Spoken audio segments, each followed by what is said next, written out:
ప్రజలకు మంచి చేసేవాడు జగన్ అయితే ప్రజలను ముంచేసేవాడు చంద్రబాబు. జగన్ మంచి చేస్తుంటే చంద్రబాబు ఓర్వలేకపోతున్నాడు. మొన్న ఒక 2 నెలలుగా చూస్తున్నాం ముసలోళ్ళు ఎంత ఇబ్బంది పడుతున్నారు. డైలీ ప్రతిరోజు ఇంటికి వచ్చి 6 పెన్షన్ ఇచ్చే వాళ్ళు పాపం పేదోళ్ళు నించోలేక ముసలోళ్ళు లైన్ లో నించొని చాలా మంది కింద పడిపోయి ఎండకు తట్టుకోలేక మనమే తట్టుకోలేకపోతాం. ముసలోళ్ళు ఎలా తట్టుకుంటారు? కన్ఫామ్ గా ముసలోళ్ళ ఉసురు చంద్రబాబు తగిలి తీరిద్ది అంతే, ఫిక్స్.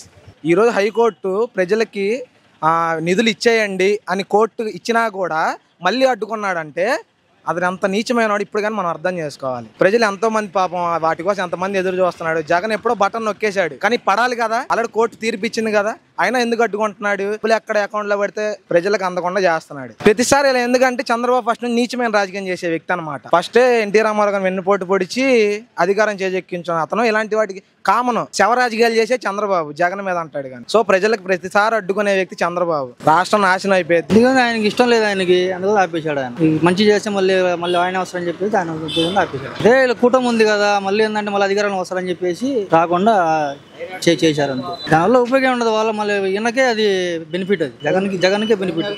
వాళ్ళకి అంత ముందే బాగుందన్నారు వాళ్ళకి. ఇప్పుడు ఏంటంటే పింఛను ఆగిపోయేసరికి వాళ్ళు సచివాలయం కాడికి వెళ్ళి బ్యాంకుల కాడికి వెళ్ళి ఉంచోలేక బాబు ఎండకి అల్లాడిపోయి చాలా మంది చనిపోయారు. మేము చూస్తూనే ఉన్నాం, మేము చాలా మంది అల్లాడిపోయారు. ఇప్పుడు టీవీ పెట్టి న్యూస్ చూసినా కూడా న్యూస్ లో ప్రతి అదే వస్తుంది.